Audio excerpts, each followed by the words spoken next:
Il est 19h50. Bonsoir à tous. Voici les titres de l'actualité de ce lundi.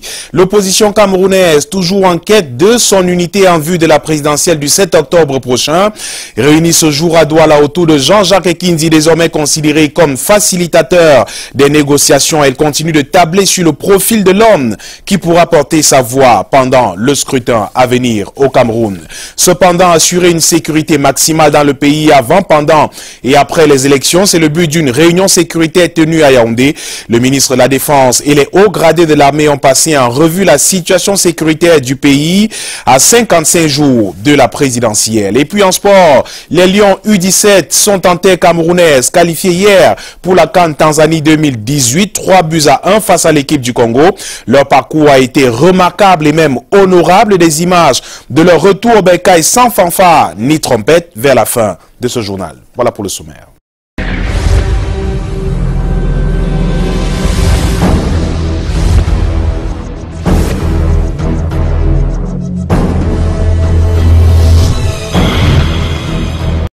Bienvenue au 19h50. On ouvre par ce fait de société, lutte contre le grand banditisme en Bouddha.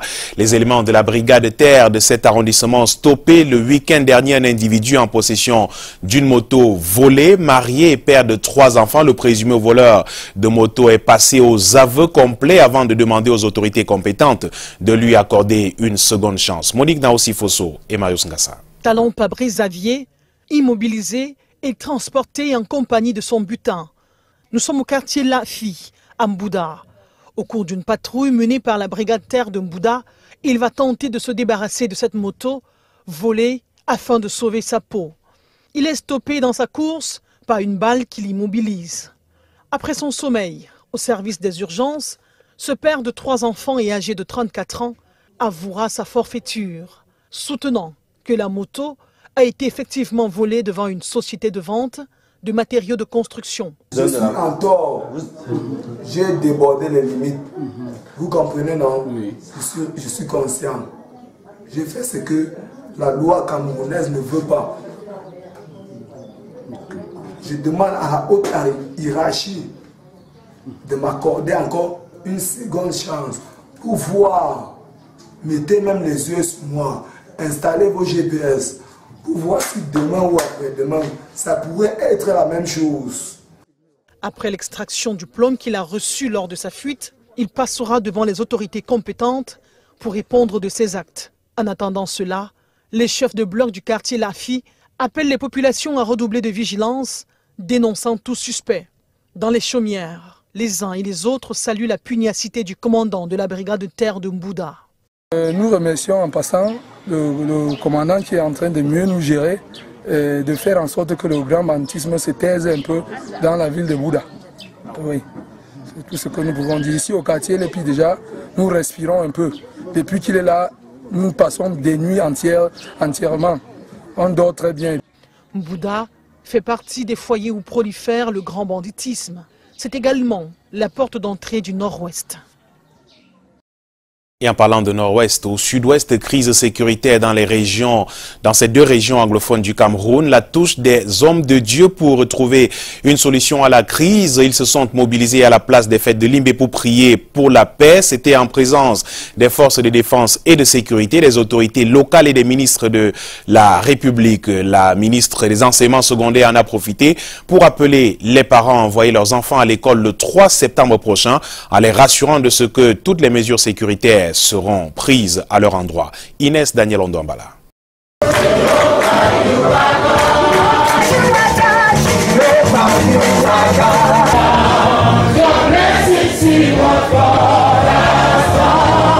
Un service interreligieux pour invoquer le Seigneur a veillé sur le Cameroun tout entier.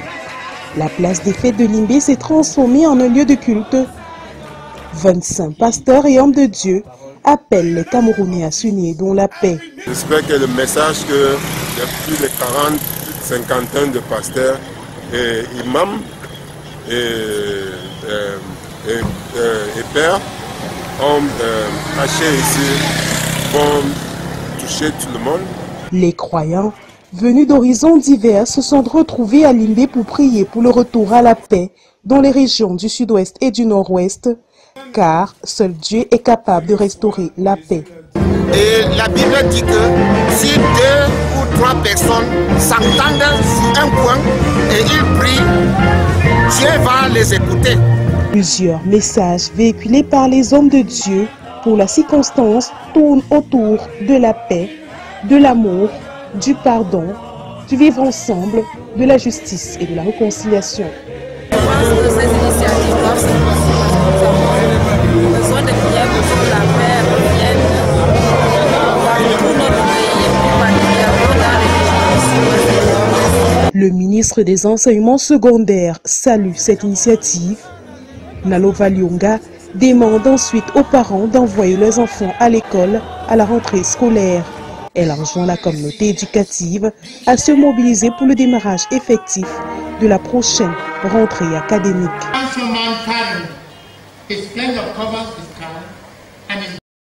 Dans la même veine, des Centrafricains de Douala lancent un appel pour un retour à la paix dans leur pays. Ils étaient réunis ce jour à l'occasion de la célébration du 58e anniversaire de l'accession de la République centrafricaine à l'indépendance. Ils prônent tous un esprit de concorde entre chrétiens et musulmans.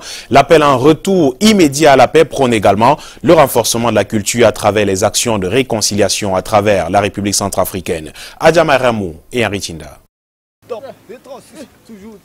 Ça se passe le matin comme la bombe atomique. La guerre mondiale négro comme la bombe atomique. C'est un message de paix véhiculé par le groupe centrafricain 236 Music. Des ressortissants centrafricains de la région du littoral sont réunis dans la ville de Douala. Leur devise, unir pour bâtir. Savez-vous que notre pays a connu beaucoup d'événements et tout le monde se sent dispersé. Et je me suis vu au Cameroun, on s'est connus, on est beaucoup ici. Malheureusement, on ne se connaît pas.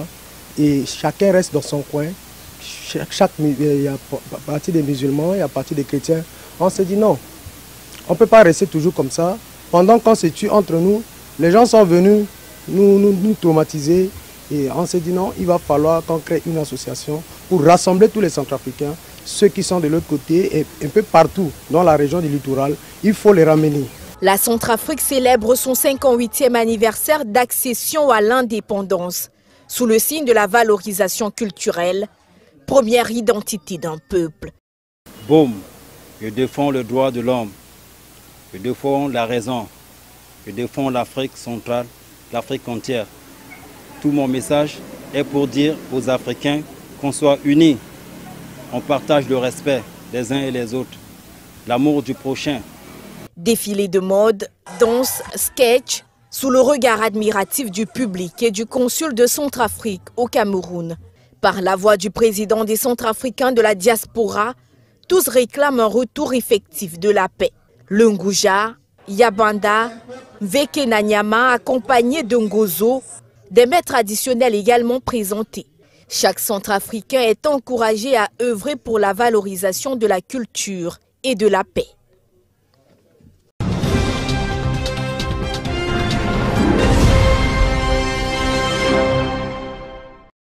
Présidentielle 2018, l'opposition toujours à la recherche de son unité. Elle s'est trouvée un homme chargé de conduire et mener des conciliabules en vue de trouver ce candidat consensuel de l'opposition pour le 7 octobre prochain. Le facilitateur Jean-Jacques Ekindi, coordonnateur du mouvement progressiste, appelle également les candidats au fauteuil présidentiel à présenter des projets qui répondent aux besoins des Camerounais. Lil Piedjou et Martin Luther Djomou étaient à sa rencontre. Jean-Jacques Ekindi n'est pas candidat à la présidentielle 2018 cette fois-ci, mais il est soucieux de l'avenir de son pays en proie à de nombreuses crises. Face aux hommes de médias, militants du mouvement progressiste et autres représentants de certains candidats de l'opposition sur les berges du Vouri, le coordonnateur national du mouvement progressiste appelle les postulants à la fonction présidentielle d'octobre prochain à présenter des projets utiles et crédibles. Les candidats au suffrage des Camerounais doivent proposer des solutions intelligibles aux situations ci-après. Les crises conjoncturelles qui requièrent des réponses politiques sans délai. Malheureusement, entre les candidats, la polémique prend le dessus sur les débats d'idées. L'élection présidentielle n'est pas un combat de gladiateurs dont la victoire est sanctionnée par 23 millions de Camerounais cantonnés au rôle de spectateurs. Pour gagner cette bataille face au pouvoir en place, l'opposition doit parler d'une seule voix. Aussi, Elimi Lobé, Hilaire Zipon ont reçu mandat de prendre langue avec les candidats de l'opposition pour constituer un front commun. J'avais pris la peine et aidé en cela par le conseiller Zipon Hilaire et d'autres personnes qui nous aident au quotidien, même si elles ne sont pas au premier plan, de venir suggérer au président Ekindi et au président Kwemo d'être ces facilitateurs-là qui pourront appeler leur père à l'effet de les faire asseoir. Reste à savoir si la voix du coordonnateur national du MP aura un écho favorable, susceptible de rassembler une opposition jusqu'ici dispersée.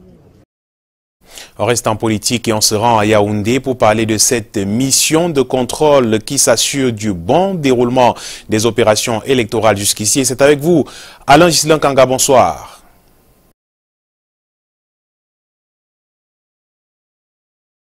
Bonsoir Michael et bonsoir à tous. Le Conseil électoral sur le terrain prépare la prochaine élection présidentielle, une mission de contrôle et de supervision pour se rassurer des dispositions prises pour le bon déroulement de cette échéance électorale. Occasion pour nos reporters de comprendre la présence des bureaux de vote dans les casernes militaires pourtant interdits par la loi. Brand Kamga et Samuel Bonis. Parmi les préoccupations actuelles dans la classe politique de l'opposition camerounaise, il y a la présence des bureaux de vote dans les casernes militaires. L'arrondissement de Yaoundé 1 est interpellé au premier rang. Je crois que le code électoral est clair. Le centre de vote, si vous voulez le bureau de vote, c'est un lieu public ou ouvert au public. Alors, si on utilise comme centre de vote un lieu qui peut être ouvert à tout le monde le jour du scrutin, je ne pense pas qu'il y a problème. Delphine Tsanga, membre du Conseil électoral d'élections camerounais sur le terrain dès ce lundi pour une mission de contrôle et de supervision. Il faut que nous soyons sûrs que le jour J, il n'y aura pas de problème. Après une séance de travail à l'antenne communale de Yaoundé 1er, quelques bureaux de vote sont visités à Emana Bilik et Emana Centre. Par endroit, l'on est passé d'un seul bureau de vote à 3, mais au-delà, la question du retrait des cartes électorales subsiste. Il faut que les militants de tous les partis viennent chercher leurs cartes d'électeurs et ne pas attendre le dernier moment pour venir accuser Elekam. Parce que c'est très facile de dire que Elekam ne m'a pas donné ma carte alors que vous n'êtes jamais venu la chercher. Plus de 9000 cartes sont toujours en souffrance à Yaoundé 1er. Seuls 7000 ont déjà été retirées depuis janvier 2018.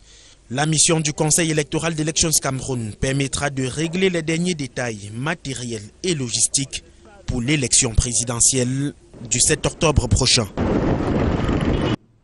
Vous avez certainement été choqué par ces images insoutenables montrant des hommes en tenue exécutant froidement des femmes et des enfants sur les réseaux sociaux.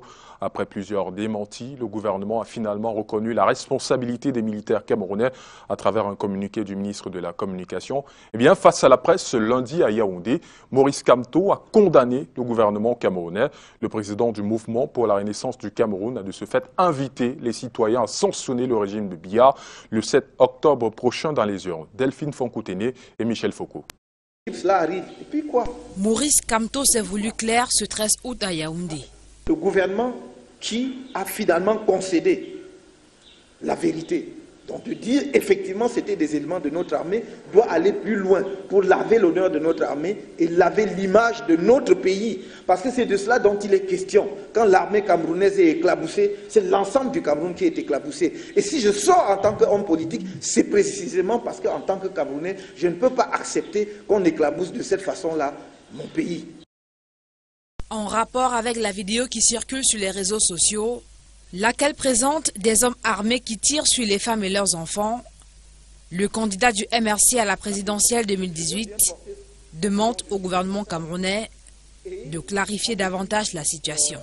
Il est du devoir du chef des armées, justement, de ne pas être simplement chef des armées quand c'est bien, quand on hisse le drapeau, quand ça bat au vent. Mais il doit assumer aussi ses responsabilités. Un chef, quand vous commandez, vous assumez aussi la responsabilité de ce qui va mal.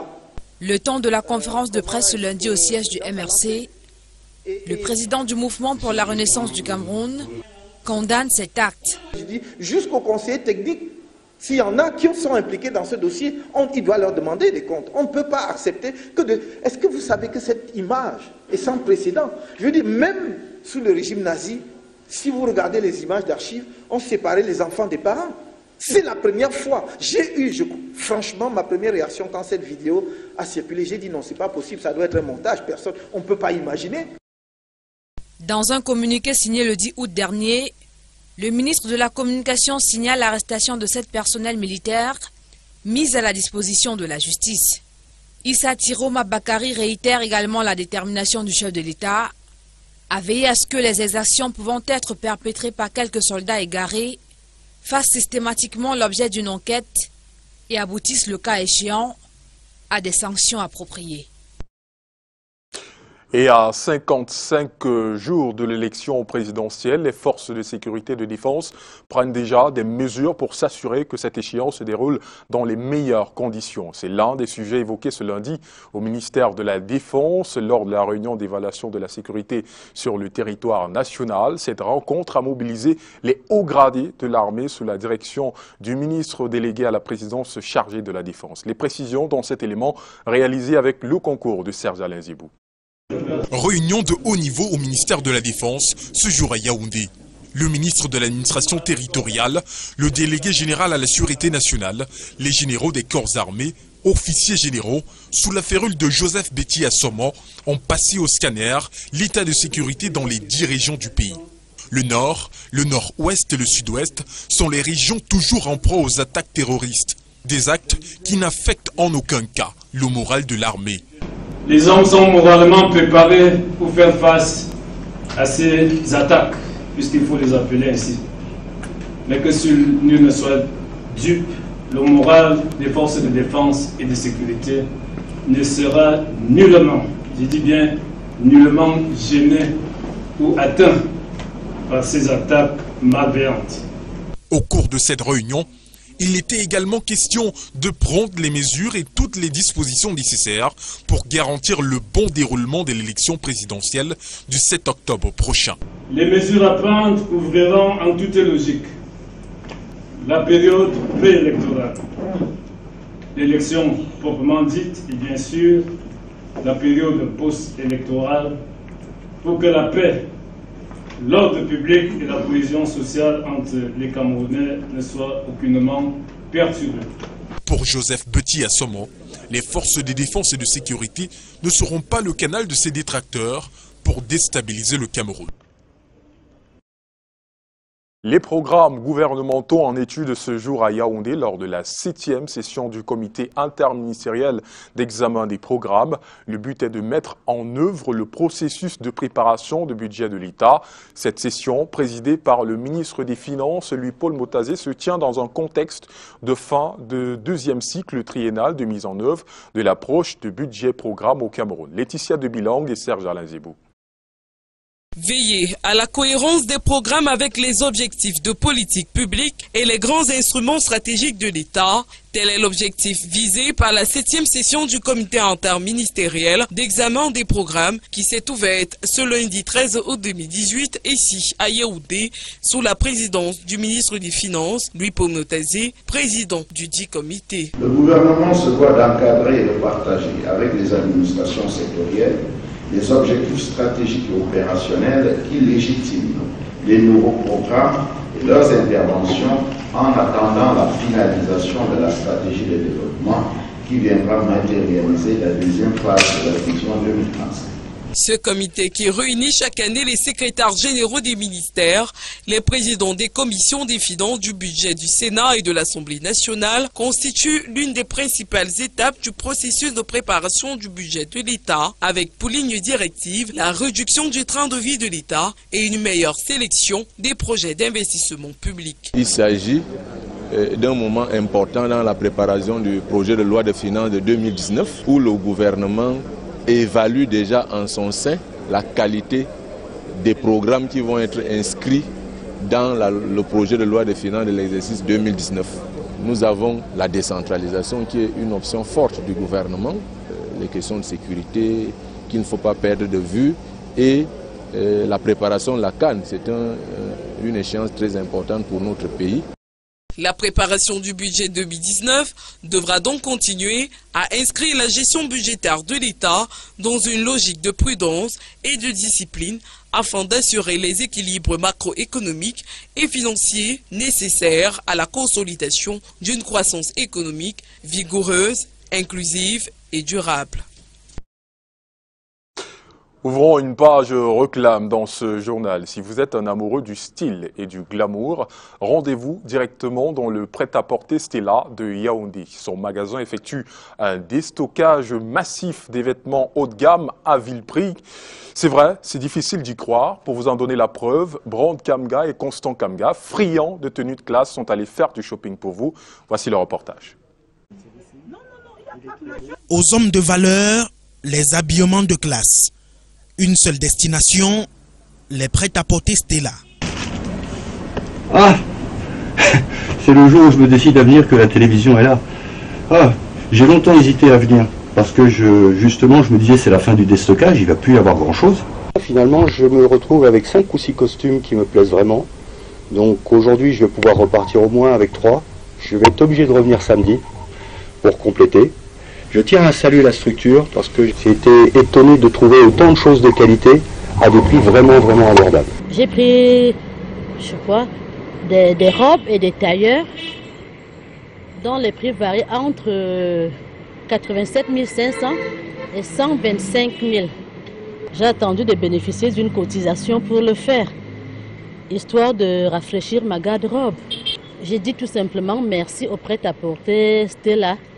Et pour emprunter votre expression des jeunes, j'ai dit c'est la patte du déstockage. Vous avez dit déstockage massif.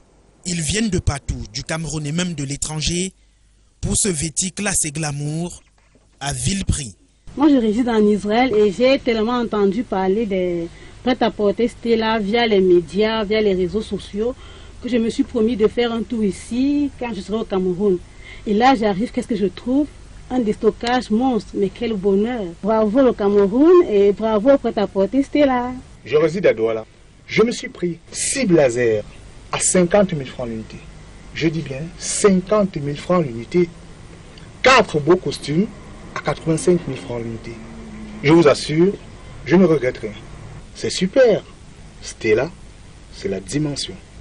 Sapé comme jamais, dans les prêt-à-porter Stella à Etoile-Meki Yaoundé, c'est donné cadeau.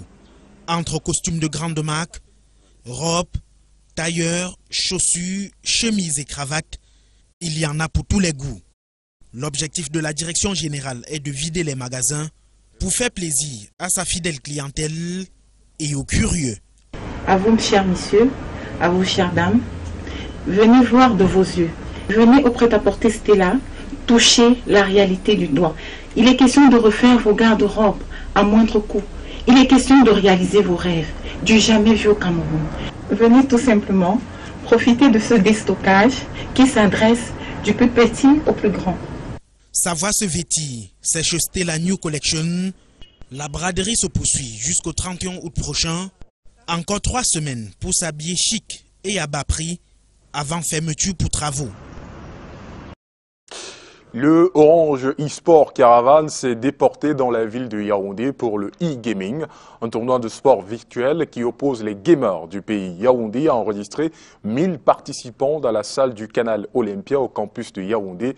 Les meilleurs iront représenter le Cameroun à Dakar au Sénégal. Reportage. Un air de challenge au Canal Olympia de Yaoundé. Les passionnés de jeux vidéo s'y sont retrouvés pour mesurer leur niveau lors du Orange eSport Caravan. Et les plus talentueux ont déjà une vision plus grande. J'aimerais faire promouvoir le e-sport camerounais. On va montrer au monde qu'au Cameroun, il y a des talents. Du talent, il y en a eu au e-gaming. Plus de 1000 gamers se sont affrontés sur les 3 types de jeux prescrits par Orange. Il y a Pro Evolution Soccer qui est un jeu de football. Il y a aussi Asphalt qui est un jeu de course et puis Street Fighter qui est un jeu de combat. Alors, toutes les filiales Orange en ce moment, parce que c'est la période des vacances et puis les élèves, les étudiants sont en congé. Donc, en même temps, on les occupe pendant cette période de congé et on profite aussi de leur présence pour organiser les éliminatoires dans les différents pays. Les vacanciers ont également profité des autres divertissements, à l'instar du billard et du ping-pong. Après Yaoundé, la caravane Orange eSport va se déporter dans 2 autres villes où l'on aura finalement les noms des 3 meilleurs gamers du Cameroun.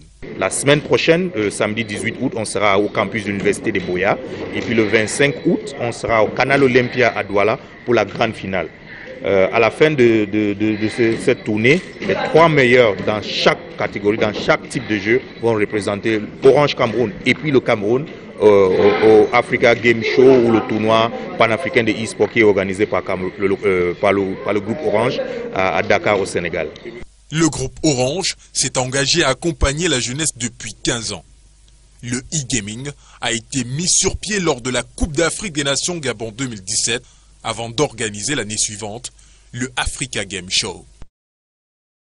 Une note en sport et également les experts de la CAF ont achevé leur 3e mission des chantiers de la CAN 2019 et après cela, une réunion importante s'est tenue ce jour à l'hôtel Hilton de Yaoundé entre le vice-président de la CAF et les inspecteurs de la CAF d'une part et tous les membres du comité d'organisation de la CAN 2019 présidé par le ministre des Sports et de l'Éducation physique d'autre part.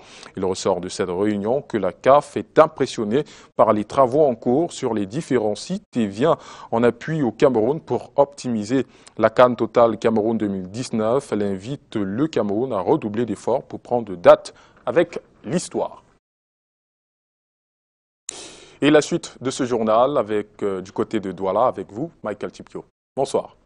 Bonsoir Alain, et la suite est en sport. Après s'être imposé hier soir 3-1 face à l'équipe du Congo, les Lions U17 sont de retour au Bercail après un très bon tournoi sanctionné par 4 victoires pour 17 buts marqués, qualifiés pour la CAN Tanzanie 2018. Grâce à ce sacre, la team Thomas Libi a atterri cet après-midi à l'aéroport international de Douala sans l'accueil escompté.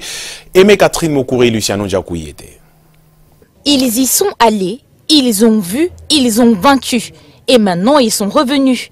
Les Lions U17 sont rentrés cet après-midi de la Guinée équatoriale avec dans leur besace leur qualification pour la CAN Tanzanie 2019 de leur catégorie. Les champions du tournoi UNIFAC regroupant les équipes de la zone CEMAC ont eu un parcours satisfaisant. 4 rencontres, 4 victoires, 17 buts marqués contre 5 encaissés. Les poulains de Thomas Libi étaient préparés. Et on savait dire que ça n'allait pas être facile. Nous étions déjà l'équipe très attendue à battre parce que nous sommes détenteurs du tir. Donc on savait dire que ça n'allait pas être du tout facile. Les gamins ont suivi à la lettre des consignes. Les consignes, nous avons travaillé d'arrache-pied pour les quelques jours que nous avons eu. Et je pense qu'on a su monter un groupe.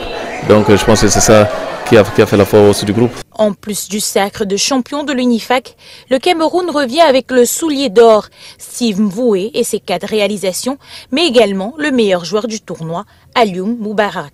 Ça a été une expérience très redoutable pour nous parce que parmi nous, il y a certaines personnes qui c'était leur première sélection et ce n'est pas du tout facile de porter les couleurs d'une nation pour une première fois. Bon, durant les débuts, ça a été très difficile, mais au fil du temps et vu les conseils des coachs et des anciens footballeurs, on a pu s'adapter et nous sommes rentrés au pays avec cette qualification et nous sommes très heureux. Les jeunes joueurs ont su garder la tête sur les épaules. On va se mettre au boulot pour que les prochaines compétitions, nous serons à l'aise. La coupe elle-même fera son arrivée demain avec le reste de la team resté à Malabo. C'est là un des gros couacs de la compétition.